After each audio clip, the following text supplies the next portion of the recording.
Paul Lafargue, Le droit à la paresse. Un dogme désastreux. Paraissons en toutes choses, hormis en aimant et en buvant, hormis en paraissant. Lessing. Une étrange folie possède les classes ouvrières des nations où règne la civilisation capitaliste. Cette folie traîne à sa suite des misères individuelles et sociales qui, depuis des siècles, torturent la triste humanité. Cette folie est l'amour du travail, la passion moribonde du travail, poussée jusqu'à l'épuisement des forces vitales de l'individu et de sa progéniture. Au lieu de réagir contre cette aberration mentale, les prêtres, les économistes, les moralistes ont sacro-sanctifié le travail. Hommes aveugles et bornés, ils ont voulu être plus sages que leur Dieu. Hommes faibles et méprisables, ils ont voulu réhabiliter ce que leur Dieu avait maudit. Moi, qui ne professe d'être chrétien, économe et moral, j'en appelle de leur jugement à celui de leur Dieu. Des prédications de leur morale religieuse, économique, libre penseuse aux épouvantables conséquences du travail dans la société capitaliste. Dans la société capitaliste, le travail est la cause de toute dégénérescence intellectuelle, de toute déformation organique. Comparez le pur sang des écuries de Rothschild, servies par une valetaille de Biman, à la lourde brute des fermes normandes, qui labourent la terre, chariotent le fumier, engrangent la moisson. Regardez le noble sauvage que les missionnaires du commerce et les commerçants de la religion n'ont pas encore corrompu avec le christianisme, la syphilis et le dogme du travail. Et regardez ensuite nos misérables servants de machines. Quand, dans notre Europe civilisée, on veut retrouver une trace de beauté native de l'homme, il faut l'aller chercher chez les nations où les préjugés économiques n'ont pas encore déraciné la haine du travail. L'Espagne, qui, hélas, dégénère, peut encore se vanter de posséder moins de fabriques que nous de prisons et de casernes. Mais l'artiste se réjouit en admirant le hardi andalou, brun comme des castagnes, droit et flexible comme une tige d'acier. Et le cœur de l'homme tressaille en entendant le mendiant, superbement drapé dans sa capa trouée, traité d'amigo des ducs d'Osuna. Pour l'Espagnol, chez qui l'animal primitif n'est pas atrophié, le travail est le pire des esclavages. Les Grecs de la grande époque n'avaient, eux aussi, que du mépris pour le travail. Aux esclaves seuls il était permis de travailler. L'homme libre ne connaissait que les exercices corporels et les jeux de l'intelligence.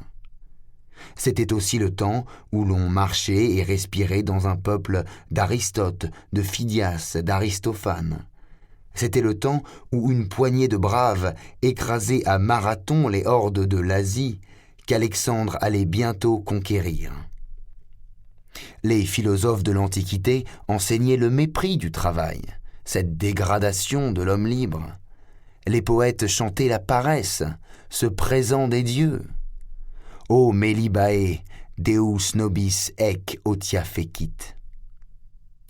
Christ, dans son discours sur la montagne, prêcha la paresse. Contemplez la croissance des lys des champs. Ils ne travaillent ni ne filent, et cependant, je vous le dis, Salomon, dans toute sa gloire, n'a pas été plus brillamment vêtu. Jéhovah, le Dieu barbu et rébarbatif, donna à ses adorateurs le suprême exemple de la paresse idéale. Après 6 jours de travail, il se reposa pour l'éternité. Par contre, quelles sont les races pour qui le travail est une nécessité organique ? Les Auvergnats ? Les Écossais, ces Auvergnats des îles britanniques ? Les Gallegos, ces Auvergnats de l'Espagne ? Les Poméraniens, ces Auvergnats de l'Allemagne ? Les Chinois, ces Auvergnats de l'Asie. Dans notre société, quelles sont les classes qui aiment le travail pour le travail? Les paysans propriétaires, les petits bourgeois, les uns courbés sur leurs terres, les autres accoquinés dans leurs boutiques, se remuent comme la taupe dans la galerie souterraine et jamais ne se redressent pour regarder à loisir la nature. Et cependant, le prolétariat, la grande classe qui embrasse tous les producteurs des nations civilisées, la classe qui, en s'émancipant, émancipera l'humanité du travail servile et fera de l'animal humain un être libre. Le prolétariat, trahissant ses instincts, méconnaissant sa mission historique, s'est laissé pervertir par le dogme du travail. Rude et terrible a été son châtiment. Toutes les misères individuelles et sociales sont nées de sa passion pour le travail.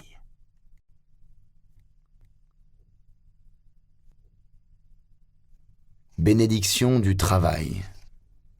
En 1770, paru à Londres, un écrit anonyme intitulé « An Essay on Trade and Commerce ». Il fit à l'époque un certain bruit. Son auteur, grand philanthrope, s'indignait de ce que la plèbe manufacturière d'Angleterre s'était mis dans la tête l'idée fixe qu'en qualité d'Anglais, tous les individus qui la composent ont, par droit de naissance, le privilège d'être plus libres et plus indépendants que les ouvriers de n'importe quel autre pays de l'Europe.